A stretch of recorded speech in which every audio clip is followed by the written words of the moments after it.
వార్తొకటి తూర్పున పుట్టింది, పసందైన వార్తొకటి జ్ఞానులకిచ్చింది. ఎంతైనా తారొకటి తూర్పున పుట్టింది, పసందైన వార్తొకటి జ్ఞానులకిచ్చింది. Praise the lord. ప్రభు అయిన యేసుక్రీస్తు శుభనామమున మీ అందరికీ నా హృదయపూర్వక వందనాలు చెల్లిస్తున్నాను. రక్షణ ధ్వని కార్యక్రమానికి ప్రేమతో మిమ్మల్ని ఆహ్వానిస్తున్నాను. అందరూ బాగున్నారా? మరొకసారి మీ ముందుకు రావడానికి ప్రభువు చూపిన కృపను బట్టి ప్రభువుకు నా హృదయపూర్వక వందనాలు చెల్లిస్తున్నాను. కేవలము దేవుడిచ్చినటువంటి అవకాశం ఇది, దేవుడిచ్చిన భాగ్యం ఇది. ఎప్పుడు ఊహించలేదు, తలంచలేదు.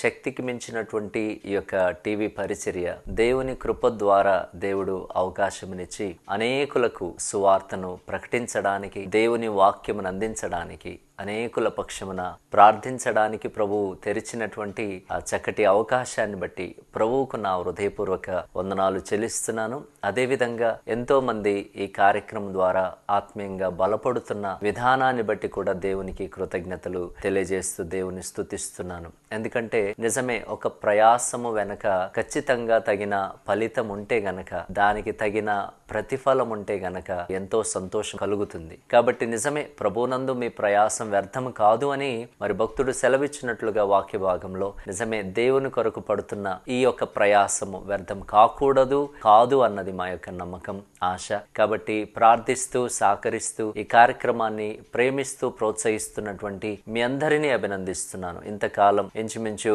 2 సంవత్సరాలు గతించిపోయింది. టీవీ పరిచర్యలో దేవుడు ఆర్థిక వనరులను దేవుడు ప్రసాదిస్తూ ఈ పరిచర్యను ముందుకు తీసుకువెళ్తూ ఉన్నాడు. అందును బట్టి దేవాతి దేవునికి నా హృదయపూర్వక వందనాలు చెల్లిస్తున్నాను. ఎంతో మంది కష్టజీవులు కష్టపడి ప్రయాసపడి వారికి వచ్చిన దాంట్లో ఈ టీవీ పరిచర్య కొరకై చేతులు చాపుతూ సహకరిస్తున్నారు, తోడ్పడుతున్నారు. వారందరిని అభినందిస్తున్నాను. దేవుడు అటువంటి ప్రతి ఒక్కరిని కూడా దేవుడు గొప్పగా దీవించును గాక. అంతేకాకుండా ఈ కార్యక్రమం ద్వారా బలపడుతున్న మీరు కూడా దానికి కృతజ్ఞతగా మీరు కూడా సహకరించండి. తద్వారా ఈ పరిచర్య ఇంకా దేవుని చిత్తమైతే ముందుకు కొనసాగడానికి అవకాశం ఉంటుంది. ఎందుకంటే చాలా భారభరితమైనటువంటి పరిచర్య కాబట్టి దేవుని సహకారం, దేవుని సహాయం, అంతేకాకుండా ఆత్మీయ బిడ్డల యొక్క ప్రోత్సాహం ఉంటే గనక తప్పకుండా ముందుకు వెళ్తుందని ఆశిస్తూ ఉన్నాను. మరి నేటి కార్యక్రమాన్ని మరి స్పాన్సర్ చేసినటువంటి మా ప్రియ సంఘ సభ్యులు, మిర్జాపల్లి గ్రామానికి చెందినటువంటి సహోదరుడు బాలరాజు, అదేవిధంగా తన సతీమణి సహోదరి స్రవంతి గారు, వారిరువురు కార్యక్రమం కొరకు ముందుకు వచ్చారు. దేవుడు వారి పట్ల కూడా చాలా గొప్ప కార్యం జరిగించాడు. ముఖ్యంగా వారికి వివాహమైన తర్వాత ఈ సంతానము కలగదు అని వైద్యులు నిర్ధారించారు. సంతానము కలగదు, బిడ్డలు పుట్టరు అని చెప్పి వైద్యులు చెప్పి ఒక రకంగా వారిని నిరాశపరిచినప్పటికీ కేవలము దేవుని బట్టి ధైర్యంగా ఉంటూ, మరి నిజముగానే మనుషులకు అసాధ్యం కానీ దేవునికి అసాధ్యమైనది ఏమి ఉండదు కదా. దేవుడు ఏదైనా చేయగలిగిన వాడు కదా. అదే నిరీక్షణతో, అదే మాటను నమ్మి వారిని ధైర్యపరచడం జరిగింది, ప్రార్థించడం జరిగింది. దేవుడు అద్భుతంగా కార్యం చేశాడు. దేవుడు ప్రియ సహోదరి గర్భమును తెరిచాడు. దేవుని చిత్తమైతే త్వరలోనే దేవుడు వారికి ఒక చక్కటి బహుమానం ఇవ్వబోతున్నాడు. మరి దానికి కృతజ్ఞతగా ఆ కుటుంబము మరి టీవీ పరిచర్యార్థమై స్పాన్సర్ చేశారు. సహోదరులారా, దేవుడు మీ కుటుంబాన్ని గొప్పగా దీవించునుగాక. దేవుడు ఇంకా మరి చక్కటి ఆశీర్వాదములతో, మరి ఫలములతో దేవుడు మిమ్మల్ని నింపాలని మరి ఆ ప్రేమతో కుటుంబానికి ఈ విషయాన్ని తెలియజేస్తున్నాను. అదేవిధంగా ఈ కార్యక్రమాన్ని క్రమంగా దేవుని మాటలు వింటున్నటువంటి మీ అందరిని అభినందిస్తున్నాను. దేవుడు మీ అందరిని గొప్పగా దీవించి ఆశీర్వదించునుగాక. దేవుని వాక్యాన్ని ధ్యానం చేసుకుందాం.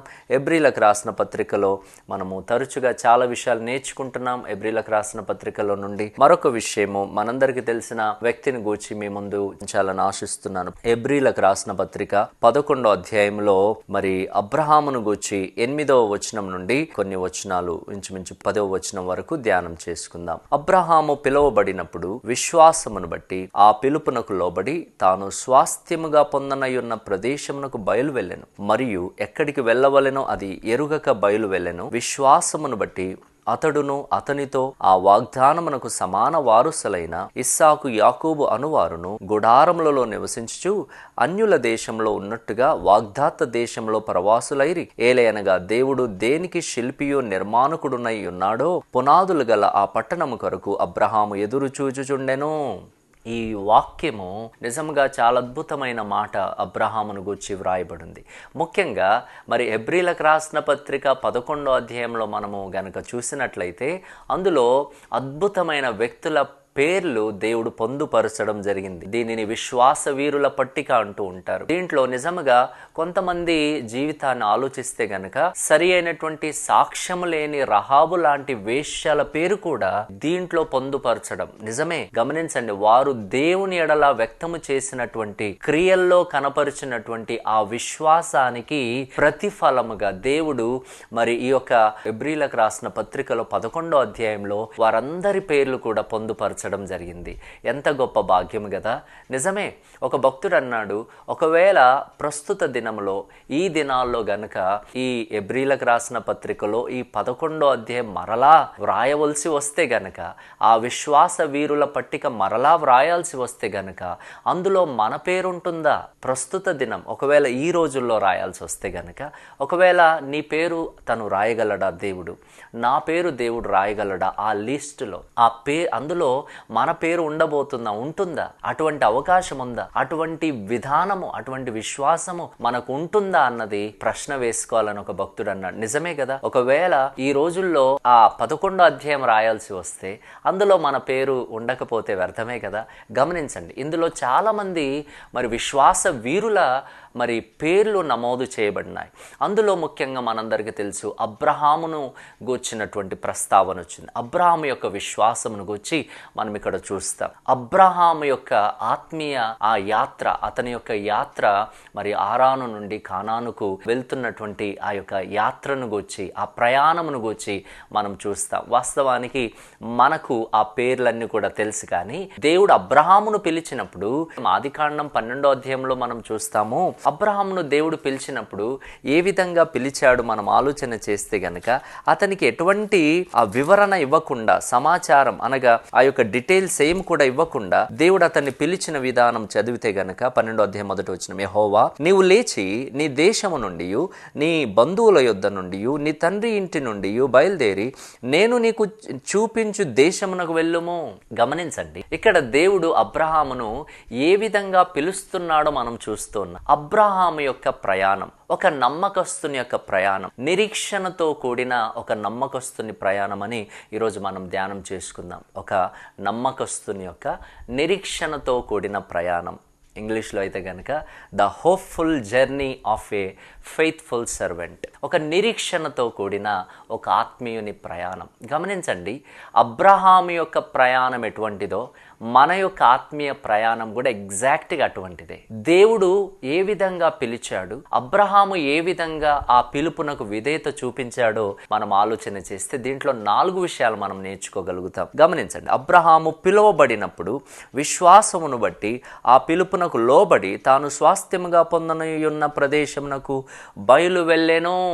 గమనించండి, అతడు మరి ఏ విధంగా ఆ పిలుపునకు లోబడ్డాడు. ఇతడు పిలువబడినవాడు అంటే ఈ వాజ్ కాల్డ్. ఇంగ్లీష్లో అయితే అది ప్యాసివ్ వాయిస్లో వాడబడింది. అనగా అతడు ఒక వ్యక్తి ద్వారా పిలువబడ్డాడు. తనకు తాను పిలువబడలేదు, కానీ దేవుడు అతన్ని పిలిచాడు. గమనించండి, దేవుడు అన్నాను అంటే దాంట్లో చాలా అర్థం ఉంది. మనుషులు ఒకవేళ మనల్ని పిలిస్తే దాంట్లో కొన్నిసార్లు కారణం ఉండదు. ఎందుకు పిలిచారో వారికి తెలియదు. ఎందుకు పిలిచావు అంటే ఊరికేనే పిలిచాను అంటుంటారు మనుషులైతే. కానీ దేవుడు పిలిచాడు అంటే గనక దాంట్లో చాలా అర్థం ఉంది. ఎవరు పిలిచిన వాడు? దేవుడు పిలిచాడు. అబ్రహామును పిలిచింది ఎవరు? దేవుడు కదా. బైబిల్లో ఈ పిలుపు చాలా అరుదుగా కొంతమందికి మాత్రమే దొరికింది. గమనించండి, అబ్రహామును దేవుడు పిలిచాడు, మోషేను దేవుడు పిలిచాడు, జక్కయ్యను దేవుడు పిలిచాడు, సౌలా అని సౌలును పిలిచాడు. నిజమే, ఎవరు పిలిచారు? దేవుడు పిలిచాడు. ఎవరు ఆ దేవుడు? మనం కొరింథీయులకు రాసిన పత్రిక 1వ అధ్యాయం 9వ వచనంలో నిన్ను పిలిచిన వాడు నమ్మదగిన వాడు పిలిచాడు. హల్లెలూయా. నమ్మదగిన దేవుడు పిలిచాడు. అబ్రహామును పిలిచింది ఎవరు? దేవుడు పిలిచాడు. మనల్ని పిలిచింది ఎవరు? దేవుడే కదా పిలిచింది. నమ్మదగిన వాడు పిలిచాడు. సేవకులు మనల్ని పిలవలేదు. నిన్ను పిలిచింది సేవకులు కాదు. నిన్ను పిలిచింది ఎవరో క్రైస్తవులు కాదు. గమనించండి, మనల్ని పిలిచింది దేవుడు పిలిచాడు. తన ఉన్నతమైన పిలుపుతో మనల్ని పిలిచాడు, నమ్మకస్తుడు పిలిచాడు. గమనించండి, అబ్రహామును కూడా దేవుడు పిలిచాడు, నమ్మదగిన దేవుడు పిలిచాడు. కాబట్టి దేవుడు అతన్ని పిలిచినప్పుడు అతనిలో ఉన్నటువంటి విధేయత 4 రకాలుగా మనం చూస్తాం. అతడు ఏ ఏ విషయాలలో విధేయత చూపించాడు అంటే, మొట్టమొదటి గమనించండి, అబ్రహాము పిలువబడినప్పుడు విశ్వాసమును బట్టి ఆ పిలుపునకు లోబడి తాను స్వాస్థ్యముగా పొందనయున్న ప్రదేశమునకు బయలు వెళ్ళెను. అంటే అడుగు ముందుకు వేయడంలో విధేయత చూపించాడు కదా. ఒబీడియన్స్, ఫర్దర్ స్టెప్, ఒక అడుగు ముందుకు వేయడానికి విధేయత చూపించాడు. గమనించండి దేవుని బిడ్డలారా, దేవుడు పిలిచినప్పుడు లోబడి ముందుకు వెళ్ళడం మనం నేర్చుకోవాలి. నిజమే, మనం కూడా ఆత్మీయ ప్రయాణంలోనే ఉన్నాం, మనం ఆత్మీయ యాత్రలో ఉన్నాం కదా. ఒక నమ్మకస్తుని యాత్ర లాగా ఉండాలి, ఒక నమ్మకమైన యాత్ర, నిరీక్షణతో కూడిన యాత్ర.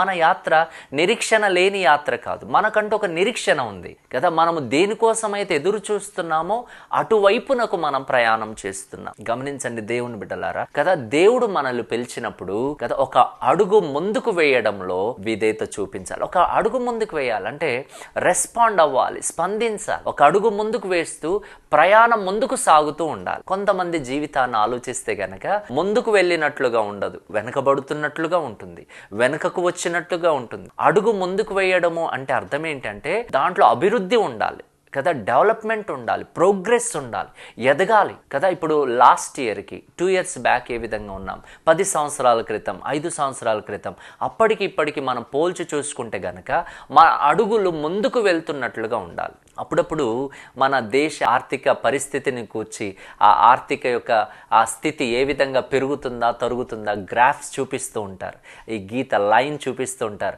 కొన్నిసార్లు పైకి వెళ్తుంది లాస్ట్ ఇయర్ కంటే ఈ ఇయర్కి, కొన్నిసార్లు ఏమో క్రిందికి వెళ్తున్నట్లుగా అనిపిస్తుంది, ఆ గ్రాఫ్ కిందికి వెళ్తుంది. గమనించండి, మన ఆత్మీయ జీవితంలో కదా మన యాత్ర ముందడుగు వేయాలి. ముందడుగు వేయడంలో విధేయత. అబ్రాహామును పిలిచాడు, పిలవగానే బయలుదేరాడట అంతే. యేసు ప్రభుల వారి లోకంలో ఉన్నప్పుడు కూడా శిష్యులను ఆయన పిలిచాడు. పేతురు, ఆంద్రేయను, యోహాను, యాకోబు, వీళ్ళు జాలరులు చేపలు పట్టే పనిలో ఉన్నప్పుడు యేసు ప్రభుల వారిని పిలవగానే వెంటనే వారి యొక్క వలలు విడిచిపెట్టి వారి దోణెలను అక్కడ ప్రక్కన వదిలివేసి యేసును వెంటనే వెంబడించినట్లుగా మనం చూస్తాం కదా. ఒక అడుగు ముందుకు వేయడంలో ఇది మనం ఆత్మీయ యాత్రలో ఉన్నాం, మనం కూడా ప్రయాణంలో ఉన్నాం. దైవ బిడ్డలారా గమనించండి, నిజమే, అబ్రహాము యొక్క ప్రయాణం, అబ్రహాము యొక్క యాత్ర, అబ్రహాము యొక్క ఆ యొక్క పిలుపు నేటి క్రైస్తవ తరానికి ఇదొక ఆత్మీయ పాఠం లాంటిది. మనం కూడా ప్రయాణంలో ఉన్నాం కాబట్టి మొట్టమొదటిగా అడుగు ముందుకు వేయడంలో విధేయత చూపించాడు.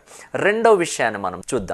అక్కడ మనం చూస్తే కనుక 8వ వచనం లాస్ట్ భాగంలో, మరియు ఎక్కడికి వెళ్ళవలెనో అది ఎరగక బయలు వెళ్ళెను. గమనించండి, ఎక్కడికి వెళ్ళవలెనో ఎరుగకనే బయలు వెళ్ళాడట. గమనించండి, ఇక్కడ మనం ఆలోచన చేస్తే గనక అబ్రహామును దేవుడు పిలిచినప్పుడు ఏమన్నాడంటే, నేను చూపించే దేశానికి వెళ్ళు, the place which I show అన్నాడు అంతే. విచ్ ఐ టెల్ యూ అనలేదు, అంటే నేను చెప్పే స్థలానికి అనలేదు, నేను చూపించే స్థలానికి నువ్వు వెళ్ళు అన్నాడు. కొంతమంది ఏమంటారు, నువ్వు చెప్పు నేను ఎక్కడికి వెళ్ళాలో, ఐ నీడ్ డీటెయిల్స్, నాకు ఆ వివరణ అంతా కావాలి. నేను ముందుకు వెళ్తే గనక, నేను వస్తే గనక, నేను ప్రభువును నమ్ముకుంటే గనక నాకేంటి ప్రయోజనం, చెప్పు ఇప్పుడే, నాకు అవి కావాలి, డీటెయిల్స్ కావాలి. గమనించండి, ప్రభు అన్నాడు నువ్వు వెళ్ళు, నేను చూపిస్తాను. గమనించండి, ఇక్కడ అబ్రహాము భక్తుని యొక్క విధేయత రెండో దాంట్లో ఎటు వెళ్ళాలో తెలియకపోయినా విధేయత చూపించాడు. Obedience for the uncertain destination. తెలియని గమ్యానికి, ఎటు వెళ్ళాలో తెలియదంట అంతే. ఎవరు పిలిచారు అది ముఖ్యం. మనుషులు పిలిస్తే వి నీడ్ డీటెయిల్స్. ఎవరైనా మనల్ని పిలిస్తే గనక ఎవరు పిలిచారు, ఎక్కడికి పిలిచారు, ఎందుకు పిలిచారు, ఎక్కడికి వెళ్ళాలి, వెళ్తే అక్కడ ఏంటి, ఇవన్నీ మనుషులు ఒకవేళ మనకు ఒక పనిని అప్పగిస్తే గనక మనందరికీ ఆ వివరణ అవసరం. కానీ దేవుడు పిలిస్తే అబ్రహామును అన్నాడు ఎక్కడికి వెళ్ళాలో. అబ్రహాం విషయంలో మనం ఆలోచిస్తే అతడికి తెలియదంట, ఎక్కడికి వెళ్ళాలో కూడా తనకు తెలియదంట. కానీ పిలిచిన వాడు దేవుడు కాబట్టి అక్కడ ఏమని రాయబడిందంటే, మరియు ఎక్కడికి వెళ్ళవలెనో అది ఎరగక బయలు వెళ్ళాను. గమనించండి, అతనికి తెలియదు, ఎరగకనే బయలు వెళ్ళాను. అది దానిని ఏమంటారు అంటే విశ్వాసము అంటారు. హల్లెలూయా. అది విశ్వాసం. విశ్వాసం యొక్క నిర్వచనం, దాని డెఫినేషన్ 11వ అధ్యాయం 1వ వచనంలో మనం చూస్తాం కదా. గమనించండి, విశ్వాసం అనున్నది నిరీక్షింపబడు వాటి యొక్క నిజస్వరూపమును అదృశ్యమైనవి యున్నవనుటకు రుజువునై ఉన్నది. హల్లెలూయా. విశ్వాసము అనేది నిరీక్షింపబడు వాటి యొక్క నిజస్వరూపం అనగా మనము దేనికోసమైతే నిరీక్షిస్తున్నామో, దేనికోసమైతే ఎదురు చూస్తున్నామో దాని యొక్క నిజస్వరూపమే విశ్వాసం. గమనించండి, మనకు కూడా ఒక నిరీక్షణ ఉంది కదా. ఈరోజు నీ నిరీక్షణ ఏంటి? దేనికోసం ఎదురు చూస్తున్నావు? గమనించండి, నిరీక్షణ లేని వాళ్ళం కాదు కదా మనం. మనకు ఒక నిరీక్షణ ఉంది. మనం దేనికోసం ఎదురు చూస్తున్నాం, ఎటువైపునకు ప్రయాణం చేస్తున్నాం. ఈరోజు నీ ప్రయాణానికి అర్థం ఉందా? అవగాహనతో ప్రయాణం చేస్తున్నావా? తెల్లవారుతుంది, దినమంతా పనుల్లో బిజీ అయిపోతూ ఉంటాం. చీకటి పడుతుంది, చక్కగా భోజనం చేసి నిద్రపోతాం. గమనించండి, గమ్యం లేని ప్రయాణమా, ఒక గురి లేని ప్రయాణమా మనది? గమనించండి దేవుని బిడ్డలారా, ప్రభువు పిలిచాడు, తప్పకుండా మరి ఒకరోజు ఆ స్థలానికి నేను చూపిస్తాను అన్నాడు, అంతే. మనం అంటాం ఇప్పుడే చెప్పు. గమనించండి, అది చెప్పే స్థలం కాదు కదా, అది చూపించే, ఇప్పుడు మన కళ్ళ ముందుకు తీసుకొచ్చే స్థలం కాదు అది. మనం వెళ్తున్న ప్రయాణం. గమనించండి, అబ్రహాము ప్రయాణం ఎటువంటిదో, అబ్రహాము ఎటువైపునకు ప్రయాణం చేస్తున్నాడో మనము కూడా అదే ఆత్మీయ ప్రయాణంలో. కానీ ఒకటి మాత్రం సత్యం, విశ్వాసముతో కూడిన ఆ విధేయత తనలో ఉంది. మొదటి విషయం మనం చూసాం ఏంటంటే, అడుగు ముందుకు వేయడంలో విధేయత, obedience for the further step. రెండోది ఏంటంటే, ఎటు వెళ్ళాలో తెలియకపోయినా విధేయత కదా, obedience for the uncertain destination. గమ్యము తెలియదు కానీ ప్రయాణం చేస్తున్నాడు. ఎందుకు అంటే దేవుడు చెప్పాడు. హల్లెలూయా. మన జీవితంలో కూడా మనకు తెలియదు, రేపేంటో మనకు తెలియదు, మన గమ్యం ఏ విధంగా ఉంటుందో మనకు అసలే తెలియదు. ఎవరు చూసి వచ్చారు? ఉందా అంటే తప్పకుండా ఉంది. మనకు ఒక గమ్యం ఉంది, కానీ ఏ విధంగా ఉంటుంది మనకు తెలియదు. అది మనం పట్టుకోగలమా, ముట్టుకోగలమా, ఎట్లా చూస్తామో దాని అది ఏ విధంగా, మన అనుభూతి ఏ విధంగా ఉండబోతుందో మనకేమీ తెలియదు దైవ బిడ్డలారా. తెలియకపోయినా సరే విధేయత, దేవుని మాటకు విధేయత చూపించి మన యొక్క ఆత్మీయ యాత్రలో ముందుకు సాగడం మనం నేర్చుకోవాలి. ఇది అబ్రహాం జీవితంలో మనం చూస్తున్నాం. అందుకోసమే దానిని విశ్వాసము అన్నారు. విశ్వాసం అనున్నది నిరీక్షింపబడి వాటి యొక్క నిజస్వరూపమును అదృశ్యమైనవి ఉన్నవనుటకు రుజువునై ఉన్నది కదా. అదృశ్యమైనవి, కనబడనివి, ఉన్నవి అనడానికి రుజువే విశ్వాసం. హల్లెలూయా. పరలోకము ఉందా? Yes, exactly, it is existed. అది ఉంది అనడానికి ఆ రుజువు ఏంటి అంటే, నీవు కలిగి ఉన్న ఫెయిత్, విశ్వాసం. గ్రీకులో ఫిస్టియో అంటారు, ఫెయిత్ఫుల్నెస్, ఫెయిత్, విశ్వాసము. గమనించండి దైవ బిడ్డలారా, ఇక్కడ మరి అబ్రహాము జీవితంలో మనం చూస్తున్నటువంటి విషయాలు, అతని యొక్క నమ్మకమైన, నిరీక్షణతో కూడిన నమ్మకస్తుని ప్రయాణం కదా, hopeful journey of a faithful servant. గమనించండి, మూడో విషయాన్ని మనం ఇక్కడ చూస్తే గనుక మరొక అద్భుతమైన విషయం ఉంది. 9వ వచనం, విశ్వాసమును బట్టి అతడును అతనితో ఆ వాగ్దానమునకు సమాన వారసులైన ఇస్సాకు, యాకోబు అనువారును గుడారములలో నివసించుచు అన్యుల దేశంలో ఉన్నట్లుగా వాగ్దత్త దేశంలో పరవాసులైరి గుడారములో నివసించుచు. అబ్రహాము ప్రయాణము చేసినప్పుడు గమనించండి, ఆయన వెళ్ళిన చోటెల్లా ఆయన చేసిందేంటి? ఒక గుడారం వేశాడు. ఒక గుడారం వేసి అందులో ఒక బలిపీఠం కట్టి ప్రభువుకు బలి అర్పించేవాడు. గమనించండి, ఎక్కడికి వెళ్ళినా ఆ యొక్క గుడారములలో, అంటే దాని అర్థం ఏంటి కదా. మూడో విషయాన్ని మనం చూస్తే కనుక అస్థిర నివాసానికి కూడా విధేయత చూపించాడు. Temporary stay, obedience for the temporary stay. ఒక అస్థిరమైన నివాసం, మరి గుడారాల్లో నివసిస్తూ ఉన్నాడు. నిజమే, మన ఆత్మీయ ప్రయాణంలో ఇప్పుడు మనం నివసించేటటువంటి ఈ సమయం ఏదైతే ఉందో, మనం నివసించేటటువంటి స్థలం ఏదైతే ఉందో, ఇట్ ఈస్ టెంపరరీ.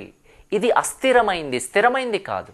నేను ఒక మాట చెప్తాను, గమనించండి. అస్థిరమైన దాన్ని ఎప్పుడు కూడా స్థిరముగా మనము చేసుకోకూడదు కదా. A temporary place should not be a permanent కదా. అది పర్మనెంట్ స్థలముగా, ఒక స్థిరమైనటువంటి స్థలముగా చేసుకోకూడదు, చేసుకోలేం.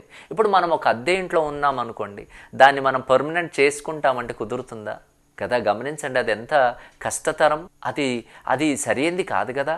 గమనించండి దేవుని బిడ్డలారా, అంటే అబ్రహాము జీవితంలో మూడో అనుభవం ఎగ్జాక్ట్గా మన ఆత్మీయ జీవితానికి అది సరితూగుతుంది. అతడు కూడా మరి అక్కడ ఉన్న మాట నేను సొంతగా చెప్పట్లేదు, అతడు వారు గుడారములలో నివసించుచు. అబ్రహాము జీవితంలో మనం 12వ అధ్యాయంలో చూస్తాం కదా, ఆదికాండం 12వ అధ్యాయంలో అతడు ఎక్కడికి వెళ్ళినా మరి ఆ మాట చూస్తాము. 8వ వచనం, 12వ అధ్యాయం 8వ వచనం, అక్కడి నుండి అతడు బయలుదేరి బేతేలుకు తూర్పుననున్న కొండకు చేరి పడమటనున్న బేతేలునకును తూర్పుననున్న హాయికిని మధ్యను గుడారం వేసి అక్కడ యెహోవాకు బలిపీఠమును కట్టి యెహోవా నామమున ప్రార్థన చేసెను. హల్లెలూయా. గమనించండి, నిజమే, అతడు గుడారములలో నివసించుచు, టెంట్లలో నివసించుచు ఒక బలిపీఠం కట్టి అక్కడ ప్రార్థన చేశాడు. గమనించండి, లోకము అనే ఈ యొక్క ప్రయాణంలో, ఈ లోకంలో మనం నివసించే ఈ నివాసం ఏంటి అంటే ఏ టెంపరరీ స్టే అంతే కదా, ఒక తాత్కాలికమైనటువంటి మరి నివాసమేది, తాత్కాలికం అస్థిరమైనటువంటి నివాసమేది. కాకపోతే దీంట్లో ఉన్నంతసేపు మనం ఏంటంటే ప్రభువునకు బలిపీఠం కట్టి ప్రార్థన చేసే వాళ్ళముగా మనం ఉండాలి. ప్రార్థన జీవితం. ఈ లోకం అనేటటువంటి అస్థిరమైన ఈ నివాసం, ఈ తాత్కాలికమైనటువంటి నివాసంలో ప్రార్థన జీవితం అన్నది చాలా ప్రాముఖ్యం దైవ బిడ్డలారా. అందుకోసమే భక్తులు అది గ్రహించారు, ఆ సత్యాన్ని గ్రహించారు వారు. ఒక్కసారి పేతురు రాసినటువంటి 2వ పత్రికలో మనం ఒక మాట చూస్తాము. 11వ వచనం, 1 పేతురు 2వ అధ్యాయము 11వ వచనం, ప్రియులారా మీరు పరదేశులను యాత్రికులునై ఉన్నారు గనుక ఆత్మకు విరోధంగా పోరాడు శరీరాశలను విసర్జించాలి కదా. మీరు పరదేశులను యాత్రికులు, పరదేశులు ఇతర దేశస్థులు, యాత్రికులు కదా, they change place to place కదా, ఒక స్థలం నుండి మరొక స్థలానికి వెళ్ళేవారు, పిలిగ్రీమ్స్ అంటారు. యాత్రికులు, వారు ఒక్క స్థలంలో ఉండేవారు కాదు. ఎక్కడికి వెళ్ళినా వారు చేసేది ఏంటంటే ఒక తాత్కాలికమైన గుడారం, చిన్న టెంట్ వేసుకుంటారు, దాంట్లో నివసిస్తారు. గమనించండి, లోకంలో కూడా మన స్థితి అదే దైవ బిడ్డలారా. ఈ రోజు నువ్వు అన్నీ పర్మనెంట్ చేసుకుంటూ కదా, పర్మనెంట్ బిల్డింగ్ అంటారు, పర్మనెంట్ జాబ్ అంటారు, పర్మనెంట్ ఇంకేదేదో అంటూ ఉంటారు. గమనించండి, నేను ఒక మాట అడుగుతున్నాను, ఈ లోకంలో పర్మనెంట్గా ఉండేదేదో చెప్పండి, ఏది ఉంటుంది శాశ్వతంగా? పర్మనెంట్ అనేది ఉందా? ఎవరో నీకు జాబ్ ఇచ్చి ఇది పర్మనెంట్ అంటే ఎన్ని రోజులు పర్మనెంట్? కొంతకాలమే కదా, కొన్ని సంవత్సరాలే కదా, అది పర్మనెంట్ ఎలా అవుతుంది? గమనించండి, పర్మనెంట్ అనే పదము భూమి మీద వాడడానికే సరి అయిన పదం కాదది. పర్మనెంట్ అనేది పరలోకం, అది కదా, నరకం, పరలోకం, అవి పర్మనెంట్గా ఉండేటివి. గమనించండి దైవ బిడ్డలారా, ఇక్కడ 3వ విషయాన్ని మనం చూస్తే గనక అబ్రహాం యొక్క విధేయత అస్థిర నివాసానికి కూడా విధేయత చూపించాడు. మొట్టమొదట ఒక అడుగు ముందుకు వేయడానికి విధేయత చూపించాడు. 2వది ఎటు వెళ్ళాలో తెలియకపోయిన విధేయత చూపించాడు. 3వది అస్థిర నివాసానికి కూడా విధేయత చూపించాడు. 4వ మాట చెప్పేసి ముగించేస్తాను.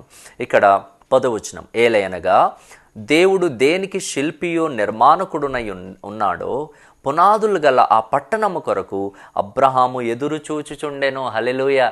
ఎగ్జాక్ట్గా నిజంగా ఇది కేవలము లోకరీతిగా ఏదో పట్టణమును గురించి వ్రాయబడిన మాటగానైతే లేదు. ఇక్కడ దేవుడు దేనికి శిల్పియో నిర్మాణకుడునై ఉన్నాడో పునాదులు గల ఆ పట్టణము కొరకు అబ్రహాము ఎదురు చూచుచుండెను. అబ్రహాము వాస్తవానికి లోకరీతిగా ఏదో దేశం కోసం, ఏదో ఒక పట్టణం కోసం ఎదురు చూస్తున్నట్లుగా మనకు అనిపించట్లేదు. కానీ పిలిచినది దేవుడు. ఆ మాటకు విధేయత చూపి క్రియల్లో ఆయన కనపరుస్తూ తన విశ్వాసాన్ని ముందుకు సాగుతూ కదా, దేనికైతే దేవుడు శిల్పి అయి నిర్మాణకుడునై ఉన్నాడో కదా, డిజైనర్ అండ్ బిల్డర్, డిజైన్ చేసింది ఆయనే, దాన్ని కట్టేది, బిల్డ్ చేసేది ఆయనే కదా. దేనికైతే దేవుడు శిల్పి అయి, దేనికి నిర్మాణకుడై ఉన్నాడో ఆ పునాదులు గల పట్టణం. గమనించండి, లోకంలో కట్టబడిన ప్రతి నిర్మాణం, సృష్టి, దేవుడు చేసిన సృష్టి తర్వాత కట్టబడిన ప్రతిది కూడా మనుషులు కట్టిందే కదా. ప్రతి బిల్డింగ్, పెద్ద పెద్ద బిల్డింగ్స్ ఉంటాయి కదా, 100 అంతస్తుల బిల్డింగ్స్ ఈరోజు కడుతున్నారు హైదరాబాద్లో కానీ వేరే పాశ్చాత్య దేశాల్లో కానీ, పెద్ద పెద్ద మరి పట్టణాల్లో చాలా అద్భుతమైన నిర్మాణాలు చేస్తున్నారు, మనుషులు చేస్తున్నవి. కానీ దేవుడు చేసినటువంటి ఒక నిర్మాణం ఉంది, అది పరలోక పట్టణం. గమనించండి, నిజమే కదా. దానికోసం అబ్రహాము మరి ప్రయాసపడుతున్నాడు, దానికోసం కనిపెడుతున్నాడు. గమనించండి, దాని అర్థం ఏంటంటే వాగ్దాన దేశం చేరడానికి విధేయత, లేదంటే obedience to reach the promise land. ఆ వాగ్దాన దేశం కదా మరి కనాను దేశమే కావచ్చు, ఒకరోజు దేవుడు ఇవ్వబోయే వాగ్దానం చేసిన ఆ పరలోక పట్టణమే కావచ్చు, దానికోసం కూడా మరి ఆయన విధేయత చూపించాడు. అక్కడ చేరే వరకు విధేయత. ఈ 4 అనుభవాలు మన ఆత్మీయ జీవితంలో అవి ఉండాలి అని దేవుడు ఈరోజు నీకు గుర్తు చేస్తున్నాడు. నిజమే కదా, నమ్మకస్తుని ప్రయాణం వలె, ఆ నిరీక్షణతో కూడిన ఒక నమ్మకస్తుని ప్రయాణం వలె ముందుకు వెళ్ళాలి. దానికోసం ఒక అడుగు ముందుకు వేయడానికి విధేయత చూపించాలి. తెలియని దానికోసం కూడా కదా, మనము తెలియదు, ఎటు వెళ్ళాలో తెలియదు, మనకి రేపు ఏ విధంగా ఉంటుందో పరలోకం కదా. కొన్నిసార్లు మనకి ఏం తెలియదు, మన ప్రాణం ఎట్లా వెళ్ళిపోతుంది, ప్రాణం వెళ్ళేటప్పుడు ఏం జరుగుతుంది, వెళ్ళగానే ఏం జరుగుతుంది, ఎక్కడ నిలబడతామో, మనకు ఆ పరిస్థితి అనుభవం ఏమీ తెలియదు. మనకి వాక్యం ఏం చెప్తుందో విన్నాము తప్ప మనం కల్లారా దాన్ని చూడలేదు కదా. చూసే వరకు కూడా గమనించండి, ఆయనకు విధేయత చూపించాలి, ఒబే అవ్వాలి.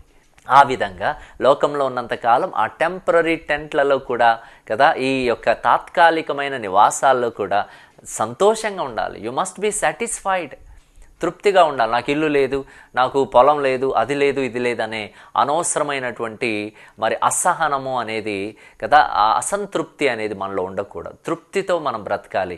ఎందుకంటే దేవుడు ఒకరోజు మన కొరకై నిర్మాణం చేస్తున్నటువంటి ఆ దేశంలో నీవు, నీ కుటుంబం, నీ పిల్లలు, నీ ప్రతి ఒక్కరు కూడా మనందరము చేరాలి. దైవబిడ్డలారా, వాక్యాన్ని వింటున్నటువంటి క్రైస్తవులైన క్రైస్తవేతరులైన ఇది దేవునిలో ఉన్నటువంటి ఆత్మీయమైన పాఠం, ఆత్మీయ మర్మం. ఇది గ్రహించగలిగితే గనక దీన్ని అపార్థం చేసుకునే ప్రసక్తే ఉండదు. దైవబిడ్డలారా, ఈరోజు అనవసరంగా ఇదేదో మతం. ఏంటి మతం? మతం ఎందుకు చెప్పండి?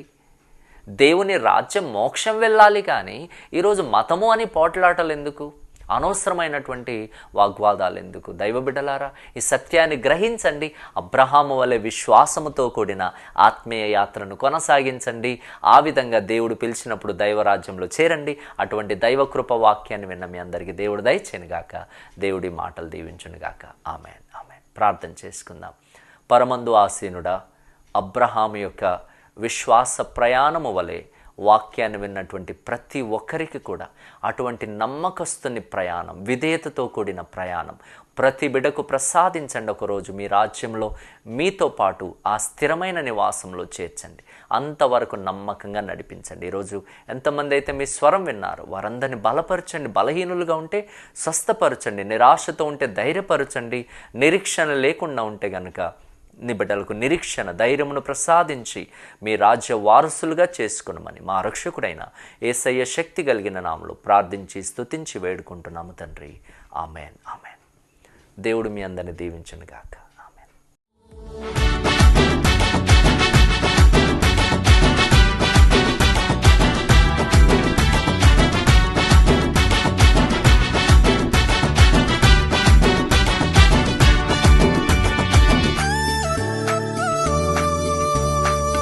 వింతైన తారొకటి తూర్పున పుట్టింది, పసందైన వార్తొకటి జ్ఞానులకిచ్చింది. వింతైన తారొకటి తూర్పున పుట్టింది, పసందైన వార్తొకటి జ్ఞానులకిచ్చింది. మీరు విన్న ఈ సందేశం ద్వారా మీరు పొందిన ఆత్మీయ అనుభూతిని మరియు మీ ప్రార్థన అవసరతలను మాతో పంచుకోగలరు. మరిన్ని వివరాలకు మీరు సంప్రదించవలసిన మా ఫోన్ నంబర్లు 9177533328, 9963732003. మా చిరునామా independent Baptist church, Narsingi, Medak జిల్లా, తెలంగాణ. మా ఆరాధనా సమయం ప్రతి ఆదివారం ఉదయం 9 గంటలకు. మా బైబిల్ కాలేజ్ వివరాలు: సిలోహ్ Baptist Bible college and seminary, Toopran. మా బైబిల్ కాలేజ్ గురించి మరిన్ని వివరములు తెలుసుకొనుటకు మమ్మల్ని సంప్రదించగలరు.